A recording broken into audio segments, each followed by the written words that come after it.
আসসালামু আলাইকুম। মাত্র ৩০০ টাকার ভিতরে TWS এটা আমি কিনেছি। কোথা থেকে কিনেছি সেটা ভিডিওর লাস্টে জানাইতেছি। তার আগে একবার কোয়ালিটিটা দেখুন। সামনে হচ্ছে যে একটা ডিসপ্লে আছে, এয়ারপডে কত পার্সেন্ট চার্জ আছে সেটা শো করে, আর বক্সের চার্জও শো করে, ইভেন্ট কি আমরা যে এয়ারপডটা কানে পড়ি সেটা চার্জও শো করে। আর হ্যাঁ, পুরোটাই ট্রান্সপারেন্ট, ভিতরে কি আছে না আছে সব কিছু দেখা যায়। আর ট্রান্সপারেন্ট হওয়ার কারণে একটু বডিতে দাগ দুগ থাকলে সেটা বোঝা যায়, যেটা আমার একটু খারাপ মনে হয়েছে। কিন্তু হ্যাঁ, ব্লুটুথের কোয়ালিটি অনেক ভালো, রেঞ্জও মোটামুটি অনেক কানে পড়লেও অনেক সুন্দর একটা ফিল আসে। কিন্তু হ্যাঁ, বক্সের চার্জ আর হচ্ছে যে এয়ারপডের চার্জটা অনেক কম থাকে।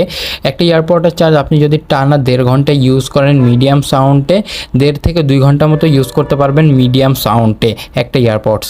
আর হ্যাঁ, বক্সের চার্জ মোটামুটি আপনারা 3 থেকে 4 বার একটা এয়ারপডস মানে দুইটা এয়ারপডসকে চার্জ করতে পারবেন, 3 বার বা হ্যাঁ 3 বার মতোই চার্জ করতে পারবেন। এটা মাত্র আমি কিনেছি 300 টাকায় গুলিস্তান শপিং কমপ্লেক্স যে মার্কেটটা আছে